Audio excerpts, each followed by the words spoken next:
Good morning, everyone. In our last session, we discussed how a software system is essentially a reflection of real world entities. We talked about why Java is our chosen language, specifically because of its ability to model these entities using classes and objects. We learned that a class is the blueprint and an object is the actual living entity in our system memory. But today we need to address a critical question. In the real world, do entities leave their most sensitive information out in the open for anyone to touch? Does a bank leave its vault open on the sidewalk? Does our friend Happu Singh leave his secret bribe money on his desk at the police station? No. And that is where encapsulation comes in.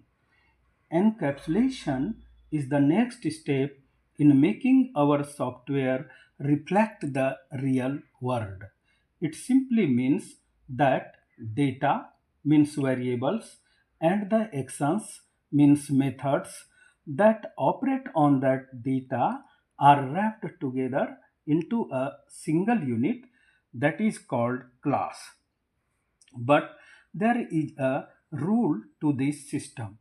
We keep the variables private and the methods public. Think of it as a systematized shield. This ensures that while the outside world can interact with the entity's behavior, it has no direct access to its internal variables. We are moving from just creating an object to protecting it. Look at the banner we have today. This is a perfect visual of a Happu entity. On the left side of the code, we see private int secret home. Private is the access modifier, int is the data type, and secret income is the name of variable. In our last session, you might have made this variable public so you could access it easily. But look at the illustration. Because it is now private, it is literally locked inside the Happu class vault. In the real world, Hapu doesn't want the commissioner or his wife Rajesh to see this variable. By making it private in Java, we are enforcing that real world privacy in our software system. The variable is encapsulated. It means it is inside the capsule, safe from unauthorized fingers.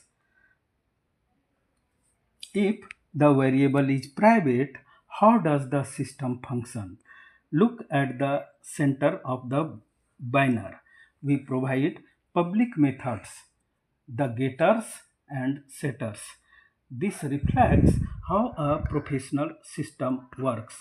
If you want to know something about Happu's finances, you don't go through his pockets.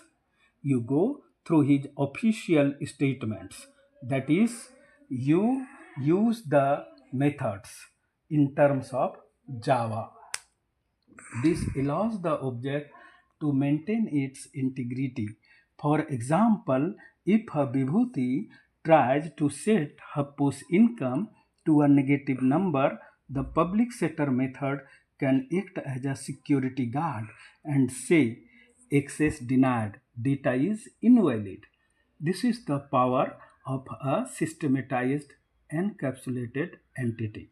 Now, I am going to conclude these discussions. So, we started this journey by realizing that Java helps us model the real world. Today, we realized that in the real world, security is a part of identity. Encapsulation isn't just about hiding, it's about control and maintenance. It makes our objects black boxes where the internal complexity is hidden and only a clean, safe interface is shown to the world. Take a look at the binary logic one last time. It is the perfect marriage of a real world entity and a powerful software concept. That's all for today's lecture. So we will meet again with the next lecture and with the new concept. Thanks. Thanks a lot.